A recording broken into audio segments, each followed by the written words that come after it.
everyone, it's Leanne from Dark Roots Creations. Today's video is a tag video and it's the mid-year freakout tag. I've seen a bunch of people do this. I will link the co-creator down below, but I watched a bunch of people do it. I thought it would be fun, so here it is.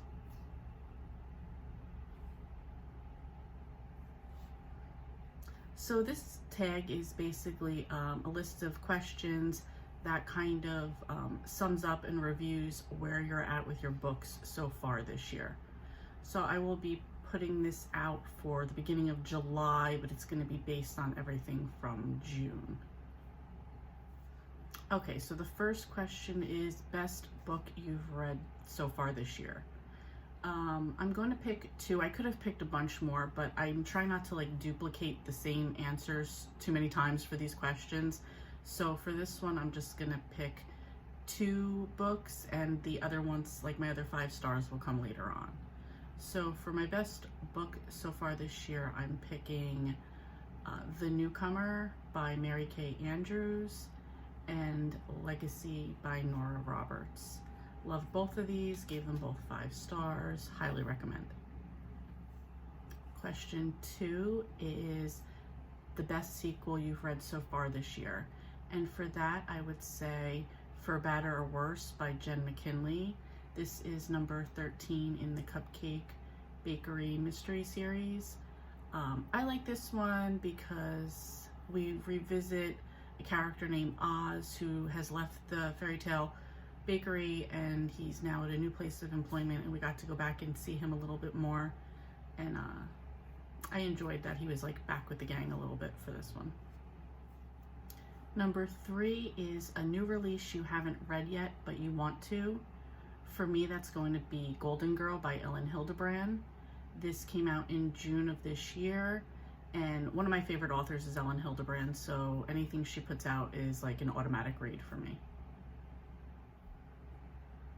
Number 4 is most anticipated read for the second half of the year.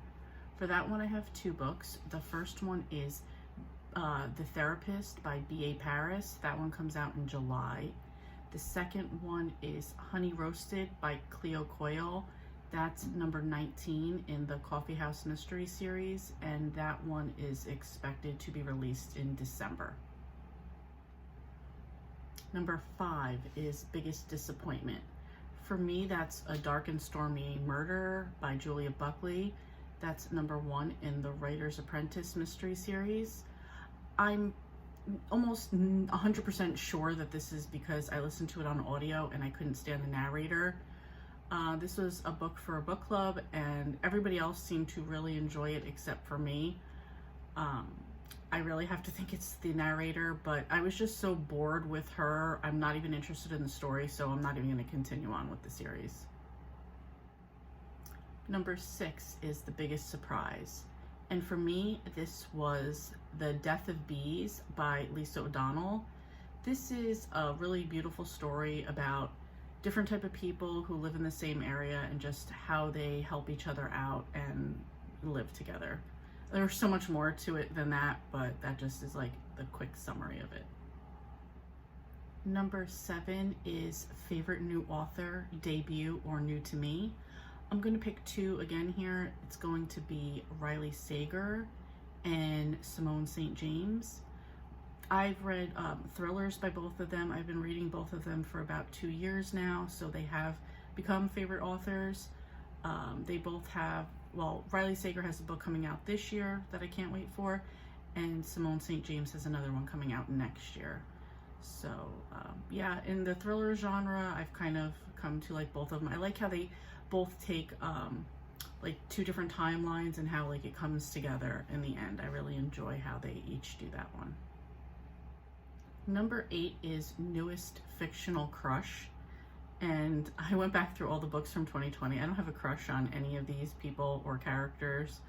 I will point out 2 men that I admire for how they treated the other characters in the book. And that is Samson from Heartbones by Colleen Hoover and Mark from Ghostwriter by A.R. Torre. Number 9 is newest favorite character.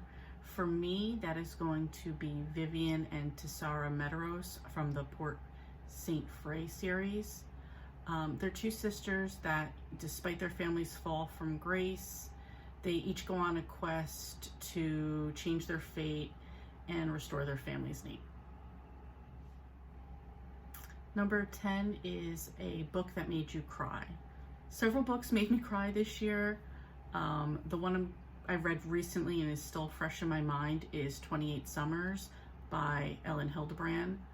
Obviously, I can't say, what upset me without spoiling the book, but I will say I regret that I waited so long to read this one. Number 11 is a book that makes you happy. For this, I'm going to go with the Sleepover Friends series. This is a middle grade series from the 80s. It's nostalgic to my childhood. I enjoy how the girls work together and their friendship together, and just going back to like a simpler time, I guess, but I don't know, that does make me happy. Number 12 is most beautiful book you've bought or received this year. This is where I'm going to double up, and I'm going to go with the Port St. Frey series, The Sisters Medeiros by Patrice Sarath. I love the cover. It shows them on a foggy night. I love their costumes. It's like showing their powers and like how they're like literally, they have each other's backs. And number 13 is what book do you need to finish before the end of the year? Obviously all of them, a lot, but I'm gonna pick The Lies of Locke Lamora by Scott Lynch. This is number 1 in the Gentleman Bastard series. This has been on my TBR since 2019. I love a heist type of story, and I'm actually just in the middle of watching Netflix series Lupin, so that's also a very heisty thief type of story, so I'm just in the mood to like keep immersing myself in that world. So that's it. That was the tag. This was fun because it was kind of a nice trip down memory lane of the past few months of books and characters that I've read, and also what I have to look forward to over the next 6 months. If you've read any of these or you're interested in any of these, please comment down below. I would love to chat with you about them. Otherwise, I will see you next Friday. Bye.